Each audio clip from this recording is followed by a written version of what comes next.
আসসালামু আলাইকুম রহমতুল্লাহ বারাকাতুহু। আমি রাসূলুল্লাহ সাল্লাল্লাহু সাল্লাম সম্পর্কে একটা কথা বলি হাদিস থেকে। একদিন হঠাৎ করে রাসূল সাল্লাল্লাহু সাল্লাম নিখোঁজ, উনি নাই। ক্ষুধার্ত অবস্থায় একটা খেজুর বাগানের গোড় দিয়ে হেঁটে যাচ্ছিল, কিন্তু সে খেজুর বাগানের ধারে একটা সাইনবোর্ড দেওয়া ছিল যে আসো আমার খেজুর গাছে পানি দাও, খেজুর নিয়ে যাও। রাসূল সাল্লাল্লাহু আলাইহি সাল্লাম সাইনবোর্ডটি দেখার পর চিন্তা করলেন যে আমি তো খুব ক্ষুধার্ত, বাড়িতে হাসান হোসেনও খুব ক্ষুধার্ত, তাই এখানে যদি গাছে কিছু পানি দিয়ে যদি আমি কিছু খেজুর পাই তাহলে হয়তো ক্ষুধা নিবারণের জন্য আমার খুব সহজ হবে। তাই উনি ওই বাগানওয়ালার বাড়িতে গেলেন, এক ইহুদির বাড়িতে। ইহুদির বাড়িতে যাওয়ার পরে বললেন যে আমি যদি তোমার বাগানে পানি দেই, আপনার বাগানে পানি দেই, তাহলে আমাকে খেজুর দেবেন? ইহুদি কিন্তু তাকে দেখে মানে হেসে উঠলেন, ঠাট্টা বিদ্রূপের স্বরূপ হেসে উঠলেন। হেসে উঠে বলল যে তুমি কি পানি দিতে পারবে বাগানে? কারণ আমার কূপটা অনেক গভীরে, পানি অনেক নিচে, তো তুমি কি তুলতে পারবে পানি? তো বললো যে আমি পারবো না কেন, সবাই যদি পারে আমিও পারবো। এই কথার পরে ইহুদি বাড়ির মধ্যে যায় একটা বালতি নিয়ে এসে দিলেন এবং জরাজীর্ণ পুরনো একটা দড়ি নিয়ে এসে দিলেন তার সাথে। কিন্তু রাসূল সাল্লাল্লাহু আলাইহি সাল্লাম এই দড়িটা লাগে যখন কূপের মধ্যে বালতি ফেলে দিলেন, মানে টান দিলেন, পানি ওঠার সময় দড়িটা ছিঁড়ে বালতিটা নিচে পড়ে গেল। পড়ে যাওয়ার পর রাসূল সাল্লাল্লাহু আলাইহি সাল্লামের দিকে এগিয়ে আসলেন লোকটা। আসার পরে রাগান্বিত হয়ে রাসূল সাল্লাল্লাহু আলাইহি সাল্লামকে একটা থাপড় মারলেন, চর মারলেন। এই চর মারার পরে রাসূল সাল্লাল্লাহু আলাইহি সাল্লাম সে যে আঘাত পাচ্ছে এটা কিন্তু তার বিষয় না। সে রাসূল সাল্লাল্লাহু আলাইহি সাল্লাম তাকে বলতেছে, এ তো আপনি যে আমাকে চর মারলেন, আপনি কি হাতে আঘাত পাননি? আপনার হাতে কি আঘাত লাগছে? তখন মানে ইহুদি একটু আচমকা খেয়ে গেল, বাপরে, আমিও তাকে চর মারলাম, তো সে তার নিজের খবর না নিয়ে আমার হাতে আঘাত লাগছে কিনা সে এই খবরটা নিচ্ছে। তা তারপরে বললো যে শোনো, আমি তোমাকে মারছি কারণ আমার নতুন বালতি তুমি কূপের মধ্যে ফেলে দিছো।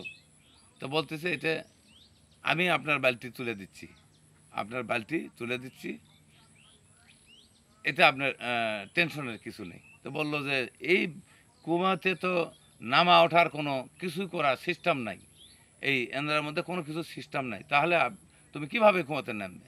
বললো যে এটা আল্লাহ ব্যবস্থা একটা করেই দেবে। এই কথা বলার পরে রাসূল সাল্লাল্লাহু আলাইহি ওয়াসাল্লাম যখন কুয়ার দিকে ধাবিত হচ্ছিলেন, তখন স্বয়ং আল্লাহ জিবরাইলকে বললে, এই জিবরাইল, আমার দোস্ত কিন্তু কুয়ার পাশে যাচ্ছে, তুমি দ্রুত চলে দাও, কুয়ার পানি ওপরে তুলে দাও এবং বালতি তার হাতে তুলে দাও। তখন জিবরাইল আলাইহিস সালাম এসে কুয়ার পানিটা ওপরে তুলে দিলেন এবং বালতিটা তার হাতে দিলেন। দেওয়ার পর রাসূল সাল্লাল্লাহু আলাইহি ওয়াসাল্লাম পুরা ইয়েতে তার খেজুর গাছে তার পানি দিলেন, পুরো বাগানে পানি দেওয়া শেষ করে তখন তার কাছে খেজুর চাইলেন এবং লোকটি তাকে রাসূল সাল্লাল্লাহু আলাইহি ওয়াসাল্লামকে খেজুর দিলেন। দেওয়ার পরে রাসূল সাল্লাল্লাহু আলাইহি ওয়াসাল্লাম চলে গেলেন। যাওয়ার পরে দেখেন যে বাড়িতে হাসান হোসেনের খোঁজ নিলেন, হাসান হোসেন বাড়িতে নাই। তারপরে উনি ছুটলেন মরুভূমির দিকে এবং কিছু রাখালকে জিজ্ঞেস করলেন, তোমরা কি আমার ছোট্ট হাসান হোসেনকে দেখেছো? রাসূল সাল্লাল্লাহু আলাইহি সাল্লামের কথায় তারা বলল যে হ্যাঁ, দুটো শিশু গেছে, কিন্তু পাহাড় থেকে যখন শিশু দুটো পাহাড়ের দিকে আসে তখন আমাদের উট ছাগল এই সমস্ত কিছু উট দুম্বা খাওয়া ছেড়ে দিছে। তাহলে এটা কোন আশ্চর্য জিনিস যে দুটো বাচ্চা যখন আসলো তখন সবাই খাওয়া ছেড়ে দিল, তাহলে এটা কী জিনিস? তো রাসূল বলল যে দেখো, আমার হাসান হোসেন ক্ষুধার্ত, এই ক্ষুধা তার পেটে দেখে কোনো প্রাণী তাদের ভিতরে খাদ্য আহার ঢুকবে না, তাই তারা খায়নি। এই কথা বলে ছুটে গেলেন পাহাড়ের দিকে, যায় দেখেন পাহাড়ের ওপরে হাসান হোসেন মানে বালির ঢিবি করে বালির মানে শুয়ে আছেন।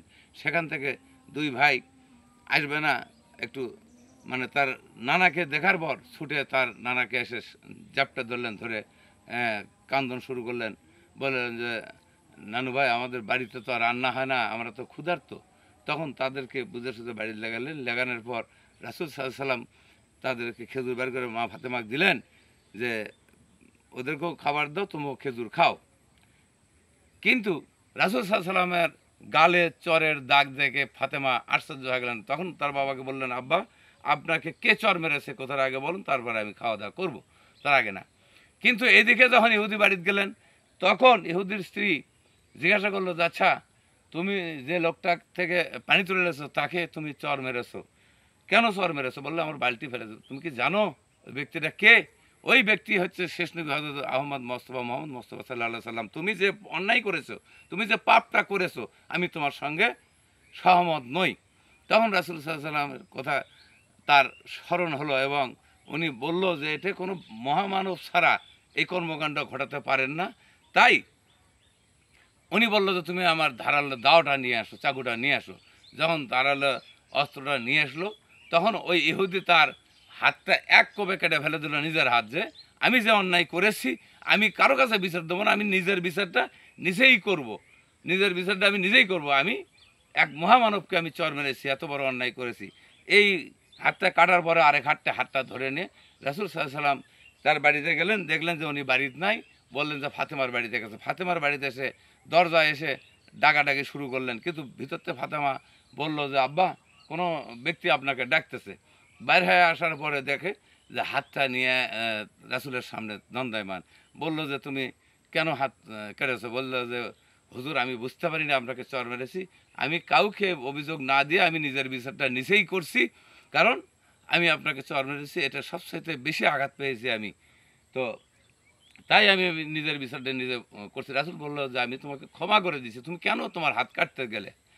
তো অতএব তৎক্ষণাৎ আল্লাহ তার প্রতি এই ইহুদির প্রতি রাজি খুশি হয়ে বলল যে যাও জিবরাইল, আমার রাসূল যখন খুশি হয়েছে তাকে ক্ষমা করে দিয়েছে, আমিও তাকে ক্ষমা করে দিলাম, চলে যাও, হাতটা ওর যেভাবে ছিল সেভাবে তুমি লাগিয়ে দিয়ে আসো।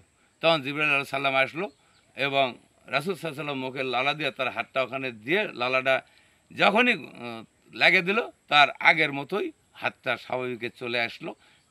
তাহলে বুঝুন যে আল্লাহ তার প্রতি কত রাজি খুশি, এবং আল্লাহর রাসূল যে কথাগুলো বলে গেছে আমরা যদি সেই কথাগুলো মানি, আল্লাহ আমাদের প্রতিও রাজি খুশি হবেন। এই বলে আমি এই আলোচনা শেষ করছি। আসসালামু আলাইকুম রহমতুল্লাহি ওয়া বারাকাতুহু।